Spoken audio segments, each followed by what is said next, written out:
You are Locked On Nets, your daily Brooklyn Nets podcast. Part of the Locked On Podcast Network, your team every day.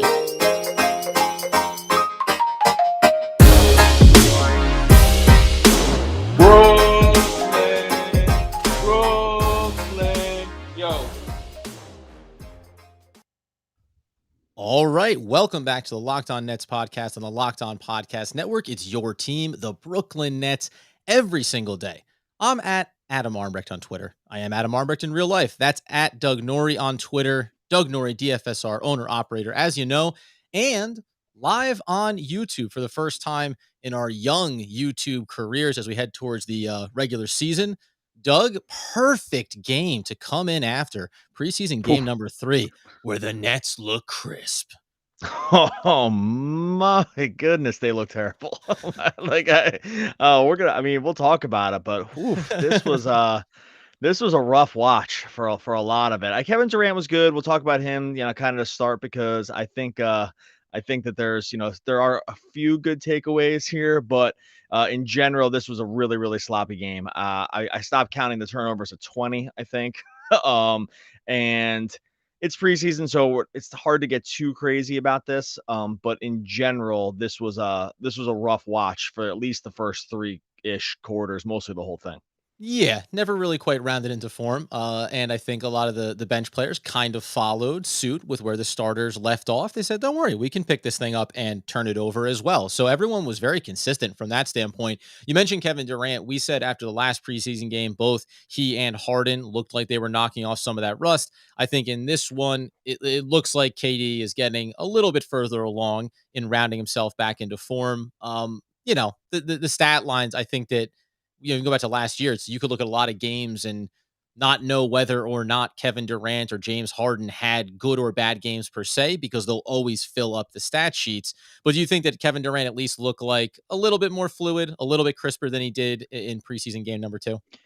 Oh yeah, I mean for the most part, he got to his spot. He isolated mismatches pretty well. He was able to rise up over the top of smaller defenders. That's his bag. He's going to be able to do that most times. He was able to knock down shots from beyond the arc. He personally did not look all that bad. The game itself looked bad because of just sort of what was happening around him.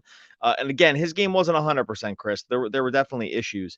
But for the most part, that was mostly what you're going to get from Kevin Durant, right? Like he's going to be able to take advantage of situations where he has lesser defenders on him, which for the most part he had. He got a little Danny Green, but Danny Green's probably still too small for him for the most part. So his game looked like it was rounding into shape in a nice way. Again, it's the second preseason game. It's hard to get nuts. I like that they ramped up the minutes on him a little bit more, played 26 in this one. He ended up 9 for 13 from the field. Didn't get to the line a ton. That's mostly because it was a bunch of Matador defense going on from both sides. So the fouls didn't really get too out of control here.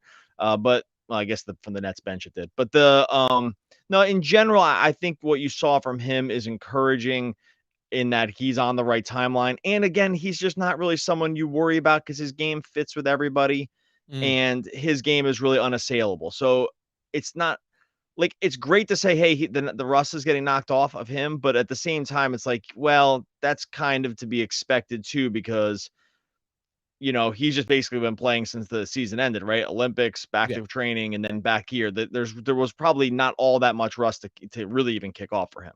Yeah, I wonder if it's more just that. No, I don't want to say like slow playing the preseason games for himself, because again, he has been in form essentially throughout the whole offseason. The other player that we think about though, if we move to James Harden and how he looked in this one, definitely, I almost forgot it. We said it before we got on, remembering that he was coming back from that injury. Obviously, it's funny, at the end of last season, initially he was going to go play in the Olympics, which I think kind of made you say, all right, great. This guy's all set. He tweaked it. He was coming back. He tried to make a go of it in the series against the Bucks, and then ultimately you could tell was not quite at full strength. But he looked. You said it. Describe kind of where you think James Harden's game is right now, coming back from the hamstring injury, coming after the offseason, and certainly some time away from playing. Okay, well, on paper, the game looks okay because his statistical line ends up being looking pretty efficient, all things considered. 8 for 14 from the field, 3 from 7 from three. got to the line twice, probably got fouled at least 2 more times that they didn't call. Mm. So maybe it looks a little better because I think at least one of those calls ended up being a turnover. But so he goes for 21. He fell down a lot. Like I don't like it did look like he Yeah. was on the ground more than he probably should have been. So it's funny because his game definitely looked not crisp, even though the stat line would make it appear as if it did. There were parts where he did things that you really like to see from James Harden, getting into the lane, the little baby floater worked a couple times. So those are kind of vintage parts of his game that he kind of had working. Mhm. I thought the decision making around the perimeter was pretty slow. He still refuses to catch and shoot threes, which is weird.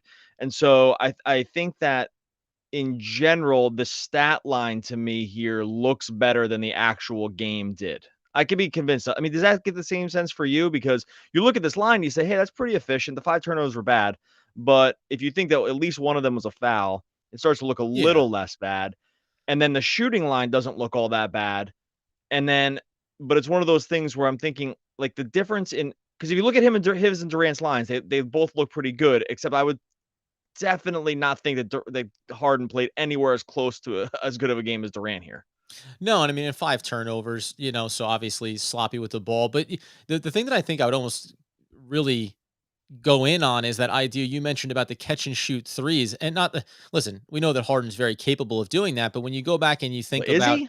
well, Yeah, like okay, so and maybe you're right though, because what I was gonna say was go back to last year and the way that he adjusted his style of play and what his game was going to look like. Right when you have Kyrie Irving and Kevin Durant, and you feel like, great, I'm going to be facilitator first. Maybe that isn't, the 1A of his game, and it does look a little bit more like, well, when I'm going to do my 3-point shots, it's going to be on the ball, a lot of that dribbling, do my patented Harden step back and knock it down in rhythm, as opposed to, he's not a Joe Harris, right? He's not waiting in the corner for catch and shoot opportunities. That is not his game. So yeah, I don't know how much you want to add into the fact with no Kyrie Irving. Maybe it just feels and looks different for him combined with coming back from being rusty and the injury and everything else. But it's interesting. It's interesting to think about high level players, Kevin Durant, James Harden. Like, you just kind of assume, maybe outside of the defensive piece of it, that all these guys can basically have great all around offensive games. Maybe the old, hey, catch me on an island and I'll drain them is not a part of Harden's bag. look, I'm not really here to pick part. I know I Yeah, said yeah, it. yeah. I'm really No, not no, trying to no. pick But it's apart more, but James Harden's I game. find it interesting how it works on this team, maybe, and maybe it just looks different because all of last season that was never something that he was going to have to lean into. And we're talking about a preseason game, like who, we're not gonna we're not gonna No, but dwell but on I this, but only saying, like, I'm saying because I noticed it a couple times, and, it's something that we noticed last year, and we talked about last season mhm, too, that, it was a constant wonder about, he would get tons of open looks, and he would almost always wait, like, till a yeah. defender closed out or, like, wait till something happened. It happened a few it didn't happen in the first game, and it did happen here, the first preseason game, and did happen here, so just something to call out. I think like I said, in general, it's very clear the difference in Harden and Durant right now is that Durant is not really feeling his way back into the game, and it's clear that Harden is. I'm not worried about it. It's going to be something where he could take a month to knock this rust off, and I wouldn't worry about it Right. because I really just think that's it. It's rust. It's if the hamstring issue was bothering him over the summer, and because he clearly left the end of the season injured, right? So if he went into the postseason, excuse me, the off season, got too many seasons here, He got there. the off season injured and wasn't able to ramp up basketball activity for a while, then this sort of thing would make sense. And if that's the case, then the line looks pretty good, right? Like Right. then Then I'm actually overall, then impressed we're by what he did today. because if you take it contextually, then we're probably not in all that bad of a place. So, Right. and look again, this is Kevin Durant and James Harden. We're really grasping at it if we're complaining about the games. It was mostly that these two are the main focal points, and when they're the focal points, and the rest of the game looks really sloppy, it's you start to have to ask yourself a question about whether this is something that we see carry over or not, right? Yeah. Because now we're getting on the doorstep of the regular season and well, okay, we'll talk about this in a second because Mhm. I think there's a couple other pieces here that do beg some questions. Some of it has to do with the role players, some has to do with how the rest of this stuff kind of worked for this first game. Because again, It was far from perfect, but then I guess we need to ask ourselves how much we're actually really worried about it. We'll get into all that in a second. First, got to talk to you about our friends over at Sleeper. You might be gearing up for some fantasy basketball right now. And if you play fantasy basketball in the past, you know that sometimes you can just run into some sharks in the water, like our boy Josh Lloyd over on Fantasy Basketball Podcast, Locked On Fantasy. You run into some streamers, you run into some guys who are just going to pile on games against you. You're already an underdog if you don't have the time and inclination with which to go in and make all those switches in real time. Forget about it with Sleeper. Sleeper has solved this kind of thing. They've made game pick style that makes it easy for you to get in on the fantasy basketball action without having to worry about running into those guys or gals that are just kind of piling on the hours that you really don't have to do. You can look at the game pick for Sleeper. You see player matchups. You get home and away, opponent's defensive ranking, DVP, defense first position, pace of play. It's all going to be covered for you in the Sleeper app. So you do less work, still have all the fun that you can have with fantasy basketball. You pick one player for each game each week. So you know that you're only going to run into the same number of games as your opponent. Then it becomes all about the skill of picking the right player and not just how many basically basketball minutes you can pile in. That's what Sleeper gives to you. Absolutely love game picks. It's the future of fantasy basketball. You download the Sleeper app. You start a league with your friends today. You will not be disappointed. Go download the Sleeper app and start a games pick league today. And of course, we remind everybody we appreciate them making us their first listen of the day. We're available on all those great platforms and free, including YouTube, which, by the way, if you're following us over on YouTube and do some of these live streams, somebody like Jordan will say, hey, Jordan, you just had your name shouted out on the podcast, like your comment. Thanks for being a part of it. When we talk about maybe getting beyond this idea of we're not going to overreact to it, but you mentioned rust. It seems like it was a team theme here. Paul Millsap, he gets into this game, wasn't available for the last preseason game. Clearly, this was a guy who was also knocking off some of the rust. Do you anything about Paul Millsap's game? Anything about maybe just the players that look like they were trying to still find their rhythm a little bit before we talk about some positives and I think some adjustments that we can have and expectations around roles on this team for familiar faces like Bruce Brown and like Joe Harris? Yeah, Millsap didn't have a great game. Looked really clunky at times. On the defensive end, he piled on the stats. I don't think that was really a testament to sort of how the game looked for him today. I kind of would pile Millsap and Griffin together in here. Like one Mm, thing that kind of got lost in this game for the Nets and actually could be a situation, and this is where Millsap is important, and it kind of combines Blake as well, is that Embiid destroyed them yeah. early in this game. And if you look at how, because like Millsap was a tale of two games, right? In the minutes where he was up against put up to defend Embiid, it didn't happen a ton, but it happened early on in the game. He got absolutely destroyed. He had a closeout where Embiid blew by him. They were able to. They didn't even have to switch Embiid onto anybody here. Embiid really did brutalize both him and more Blake in this one than Millsap. And if those are going to be the center minutes, these are situations where we've talked about in the past, or people have said, if there's a defensive weakness on this team, we saw it last year, it's an interior defense, specifically against elite centers. There aren't many in the game. Embiid is one of them. So from that standpoint, Millsap's game was kind of rough Mm. because if that's what they're going to need him to play small ball center at times, which they're clearly going to have to do. This was not a great showing for that. And so Did you have a some of different that, expectation? Not that the preseason game being what it is, but I mean, did you anticipate Paul Millsap being a guy that would effectively defend against Embiid? I know I did not think he was going to effectively defend them. I think what we saw is that right now the Nets still didn't have a really good answer. That's why I was piling him and Blake together, is that part of this where it got really rough to start the game was this one specific pain point that the Nets have where we've talked about Millsap as a guy that they brought in to handle some of this sort of interior defense, get a little more size inside. And then you see that when you play a guy with real size inside, it's still kind of a problem, right? So um this was all to say that I thought that, his game on paper is going to probably look better than it really was, because the times where he was asked to kind of like be an interior defender, it really wasn't working all that well. And then there was other parts where it just kind of looked totally out of sync. A couple of these things, like the 5 turnovers for him, they weren't all his fault. There was a couple of just clear um, miscommunications about where players were going to land, or kind of guys going to the same spot on the floor, and then it ends up being a little bit of a scrum style. So I think with Millsap, this is also going to be one of these works in progress about how exactly he fits defensively and offensively with the team, because it was clear tonight that they didn't really have it all solved. Again, not something that we need to totally fret about, but I mean, are you concerned with the interior defense here? Because I'm bringing him and Blake together because that's sort of what the plan is going to be. And we saw tonight that there's going to be specific situations where it's not going to maybe solve the problem completely. Yeah, no LMA in this game, and I mean it's all relative. Not a lot of starters for the 76ers either, so you take that with a grain of salt. Concern's a weird word because last year we knew what they were going into the season with and knew that these type of matchups were going to be problems for them. But the premise was we're better offensively than most teams. So even if we are weak at a position, we're still going to be able to overcome that on the offensive end. In theory, you've improved. You now have, in addition to Blake Griffin, you add Paul Millsap, you have LMA. So you do have bigger bodies. I mean, it should be better. It should be improved from last year. But I think your point is right, though, too.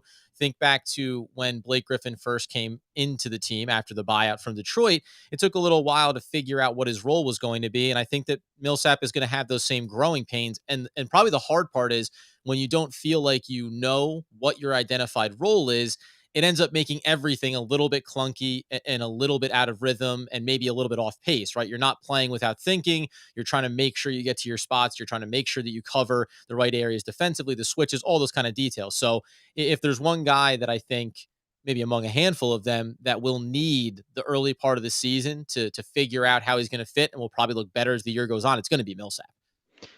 Yeah, for sure. He's going to be coming off the bench. I mean, he's been a starter in the past. I don't think that's going to matter too much because in times when even in Denver, he was a nominal starter in that he would start, but the minutes would never really trend to be all that high outside of specific matchups. The Nets are just going to use him similarly with, matchup style play. Again, I think we see a lot of this round out as the season goes on. It's just interesting to see how it's working or not working to begin with, because I think some of this stuff, specifically in the interior and miscommunications around sort of just on court placement, was the story with a lot of these turnovers, right? Yeah. There was congestion at times where there didn't need to be. There was like I said before, guys running to the same spots, misunderstandings about where the sort of like the overload was supposed to be in terms of offensive sets, and it just leads to a lot of weirdness. And then I get, like we said before, James Harden just sort of falling down a lot and and stuff like That leads that. to a So lot of weirdness too. By the way, just quickly, there was one play where it was essentially a clear out. There was one you talk about, you're not going to see the same defensive intensity. Durant just sidestepped on the defensive end at one point when Embiid went towards the rack, but Embiid had one of those little turn and curls through the lane for a jam. Like there's very few players at the NBA level that when they go for a dunk, like he looks like your dad slamming on, the kids play net when you were a child. Like he just looks abnormally large, even by NBA standards. yeah. He's out of place. And it's when he has plays like that, just from a physical standpoint, it's just so impressive. The skill set that a player of that size has, because it looks very fluid and smooth when he can pull that off. And you talk about his health and that sort of thing. That's where the 76ers can be a dominant team behind him, because listen, even the best teams in the league that have big players on the interior defense, you're still fighting the uphill battle when you have to take him on. It was a reminder. It was impressive. I'm not too proud to look across the court and go, wow, that's nice. It's nice to have And a little bit of that over there. yeah, it is. And the thing is, and this is where sometimes Nets fans wring their hands around lack of certain players to combat this style. There's really just literally like two of these guys in the whole NBA, Right. right? That can really punish you. It's Embiid and Jokic, and And that's real. sorry, I thought it was Boban. Never mind. Boba, well, yeah, he can do, but there's really only the number of players that can do this to you are so few that I really don't think it's a concern to not have a one-to-one comp on the defensive end to be able to stop them, because the dream about guys like Millsap specifically is, and Blake to some degree also, is that you can sort of play this 5-out style where you're going to create so many mismatches on the offensive end that you're going to be able to combat what you lack on the defensive end, right? Mhm. So specifically, if you can't stop a guy like Embiid, okay, very few teams can. So that's okay. But if you do the math and say we were going to have trouble stopping you for like 2 points here, but we're going to make up for it with being able to get lots of threes down here and play a style of play that's going to be really hard for you to defend no matter what your personnel is. That we're just going to win that war of attrition. Millsap does fit that math problem, right? It's like he can usually, he did not tonight, but he can usually create enough of a speed bump of guys against guys that are bigger than him because he's a pretty wide body and he's really strong. So he can make up for some of the lack of size there, and he can space the floor and he's a really good screen setter.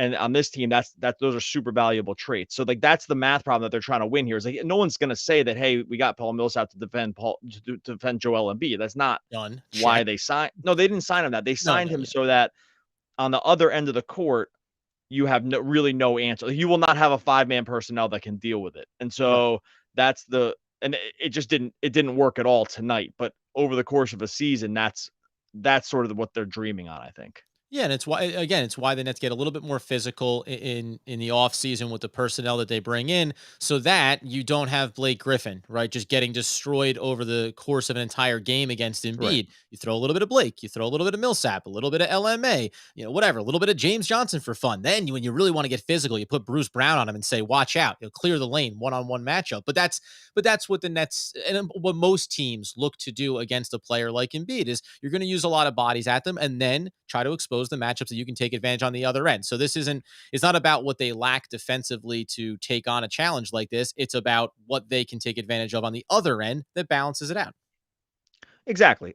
And this is where, again, most times, and especially if Kyrie Irving's on the court too, most times this kind of personnel is going to be, like we saw it the last year, is going to be so overwhelming on the offensive end that you'll be able to live with some of the defenses. The thing is, to what they did tonight was they weren't able to put into practice, and then even sometimes where they were getting close, they would just literally hand the ball to their team, and so Yeah. they spent so much of the game One other just. part of the game of not giving it to the other team. I mean, some of the turnovers were so bad. They were really, really. This game was pretty rough to watch at times. It wasn't beautiful basketball, really, from either end, but specifically the Nets end. We'll get into a little bit more with some of the role players. I want to talk a little bit about Bruce Brown and what he showed tonight. A couple questions about some of the rotations too.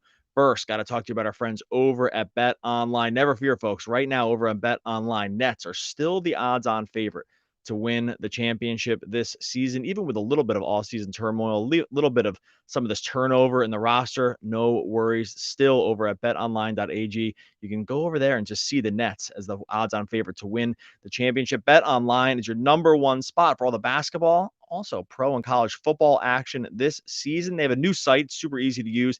The interface is very sleek. It has all the odds, props, and contests you could ever dream of. If you head on over to Bet Online right now, you make an account, you're going to get a 50% welcome bonus. It's got to be your first deposit, and you have to use the promo code Locked On, just like our podcast network. Bet Online, promo code Locked On, 50% welcome bonus. Basketball, baseball, football, boxing. It's all there for you. Bet Online is the fastest and easiest way to bet all your favorite sports. Use the promo code Locked On when you sign up. Bet Online, where the game starts. So we talk about the rest of this rotation. I want to get to your Bruce Brown takeaway, and then also there is a little interesting wrinkle here. I think when we talk about the group that first comes off the bench for them, but I also have a question for you on Joe Harris. But what did you? I think we agree. I love the fact that Bruce Brown is now being taken out of having to play pseudo five. He looks. I'm very excited to see how effective he can be now, clearly in the more natural position and in a role where I think he benefits and the offense even benefits in a different way than maybe I didn't even think about that piece of it. I was always focusing on getting him into better defensive matchups because that will make it easier for that end of the floor where we think his biggest impact is, but it also carries over on the offensive side too. Yeah, okay.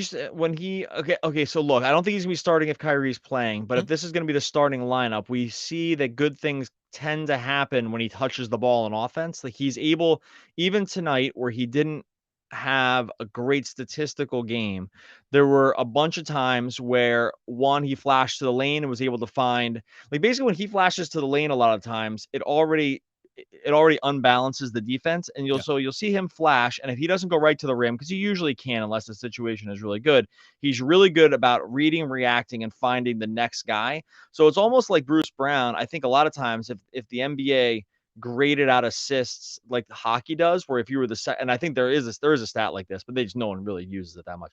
But if you're the second or you're the second passer, right? Or Right, you right. were two passes before. I think we see this a lot with him too, where his read and react is the defense is now sucked down because he's flashed to the lane. There's usually like Joe Harris or someone like that is standing in the corner. Even if they close that one out, they've now done this sort of like what's becoming a pretty cool Nets thing is where that insane ball movement starts working, right? It's like where you get 4 passes that zip it all over the court, and then you end up on the other side of the court to an open shooter. Or a guy that's now open and slashing back to the like re-slashing to the lane. That a lot of times does start with him, and so it's one of these things. It doesn't show up in the box score, but he's able to do that, not have to do it at the center role. And then he's also, we saw it twice tonight where he also, if it doesn't work, he then leaks to the corner and now he's got an open three. And Yeah. so it just seems like really good stuff happens with him on the offensive end on the court. And a lot of the times it's not going to be stuff that shows up in the box score.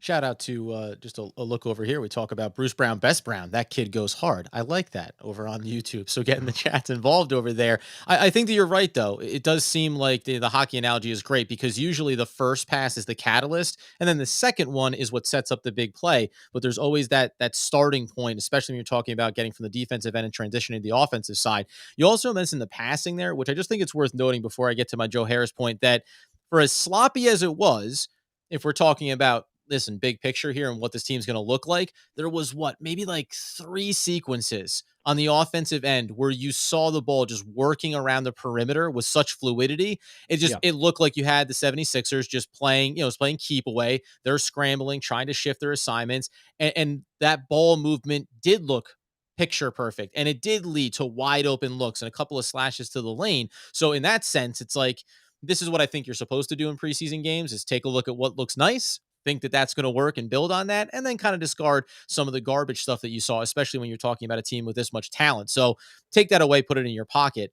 The Joe Harris piece that I want to get to before we get to the rotations at the end of this, do you find it interesting? I was just thinking about last year when we were so complimentary about the evolution of Joe Harris's game, willing to drive at the basket, work the baseline, get at the rim.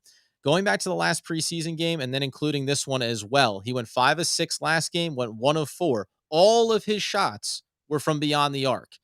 I wonder if there is a correlation between what they did in the backcourt and bringing in more talent there, more ball handlers, and certainly more guys that can work at the basket, depending on how the offense's sets go. And maybe saying, Joe, we were impressed with what you did out of necessity at times for us. And also, we'd prefer if your sole goal here is to be running like a madman on the offensive sets, finding the open spots, and being ready for spot up jumpers.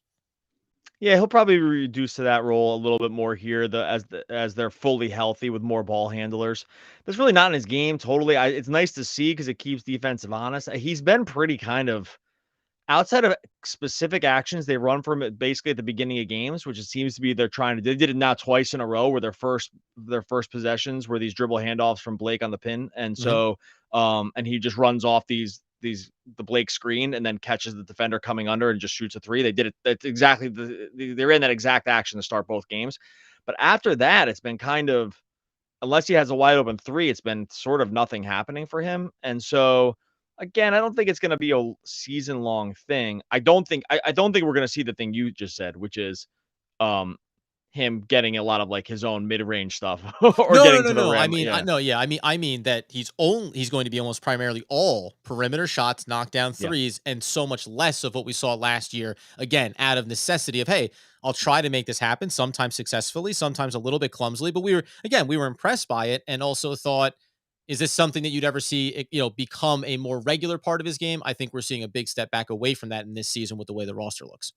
It sure looks like it, and I think that's fine too. I Yeah. think that if he's just a really expensive sharpshooter, your team is still in really good shape. So I don't think that that's really, it's not totally problematic. He got torched on defense tonight, but And that's the secondary benefit of yeah. Bruce Brown getting back into a better role, right? Because that, again, I think we talked about this a few episodes ago, where one of the big benefits is going to be Joe Harris. You're not supposed to be trying to D guys up. So now, depending on how these rotations look as the season gets underway, you should be able to work switches and always get a better defensive matchup, maybe on a perimeter shooter. Maybe it can be a little bit of Bruce Brown, depending on how the rotations line up, et cetera. So I think you, again, the thing that you brought in Joe Harris to do is knock down triples. So everything beyond that is a bigger ask than you should be putting on his plate. I know that people look at what he gets paid.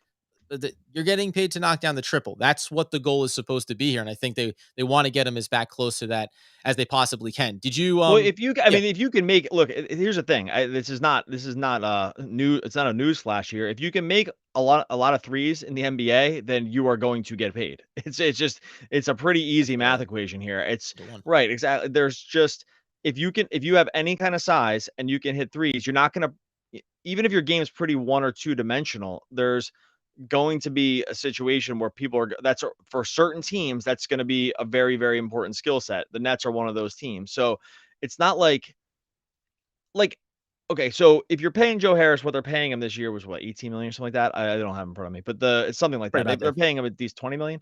If you're paying him like that, you would think that in 27 minutes, the guy would take more than 4 shots, right? And that would look to, that would be for most teams, if that was the money they were paying out for a guy and he took 4 shots total for I know it's only a preseason game, but that would be, you would think we made a big mistake Yes. in terms of our monetary outlay toward this player. And the Nets are in a different situation because his specific skill set is so critical when the rest of the team is firing on all cylinders, because it makes them totally unguardable. So it's this Mhm. weird, like, if most teams paid this money, if the Magic paid, Harris this kind of money, it would be an absolute epic disaster. But with the Nets, where it becomes that money actually makes the offense totally unguardable when everything's firing, then it is actually worth it. So it's one of those weird things where, you know what I mean? Like, it's one of those weird situations where it wouldn't work this way for most teams, and I still am okay with it. But then I will say though, when you look at the 27 minutes and the 4 shots, you start to think I feel like we said this all year with him last year, which was he's just not shooting enough. I felt like we had the whole season of that. So Yeah. sorry, just my thing just blasted in my ear. So anyway, that's my my overextended Joe Harris thoughts around that. I think that sometimes he's a guy that Nets fans can over worry about. I'm not totally worried about it, and I do hope there's some more volume shooting stuff. I do think we're probably gonna just save the rotation stuff for tomorrow. I think Yeah. there's some interesting stuff that happened in this game that ended up being a little different than the other preseason games. I think we can probably save that for tomorrow, because I think it begs a longer discussion as we get into the end of this preseason run, where there was a definitive switch in how they ran their rotations in this game, as opposed to the other ones that probably did start to signal what the plan is. Call that a tease? I don't know. Is that a Yeah, a tease? little bit of, yeah, I think it's, yeah, the preparation for some things that could be occurring for the Brooklyn Nets. I think we got a taste of that in tonight's preseason game, and we'll flesh that thought out and probably then I gotta confirm say, as season before goes on. I will say I'm incredibly happy Yeah. that game is over. Like that one, Listen, that buddy, one. I appreciate everyone that came in on the YouTube. We're going to do more of this during the regular season. We may do some stuff before the games get underway, but about 45 to 63 seconds into this game, I thought, good Lord, if there if there could have been a worse game to be like, hey, let's get in on the chatter afterwards, friends. This had to have been the perfect pick for that. Yeah, I know, I know, because I was thinking the same thing. Because I was like, wow, we picked this one to do the live, the live one on. This is gonna be, we got to pick something nice to say. So let's make sure we start with Kevin Durant. Like I said, there's enough nice things to say, even and it's preseason and whatnot. So we got more stuff to get into later in the week for sure. The rotation thing, we'll get back into Kyrie Irving. We spent a few days not talking about that. I think rightfully so. There's really We earned hasn't it. been a ton of news. There was a few little bibs and bobs of stuff, but I think we had to take a couple of days of Kyrie Irving talk off. So I'm glad we're able to do that. Like you mentioned, we're live on YouTube for this episode, but every single one of our episodes is up on YouTube. Also, subscribe to the channel. We've been seeing the numbers really grow over on YouTube. Super excited. Trying to get to 1,000 subscribers before too far into the season. That's kind of our goal. We're about a quarter of the way there now. So if you can jump over and give us a subscribe, we really appreciate it. Thanks for making the first listen as well. And go and like and subscribe over on YouTube. All the episodes are up over there. Jordan Davenport, you're the man. Thanks for being a part of it. Human mind and body metals appear to be lost through radio frequency exposure, and I call this hypothesis internal human corrosion, or maybe rust. That's from Stephen McGee, Health Forensics. You know the guy. Oh, I'm very well read on Stephen McGee, Health Forensics. That's Who isn't? I mean, at this point, really. I would hold up. I have the 3 of his books sitting on my desk. I would hold them in front of the camera right now, but I don't want to just have the show go overboard. Okay, we'll be back again tomorrow. Sorry, and also one of the all-time great poets. We'll be back again tomorrow talking more Brooklyn Nets basketball.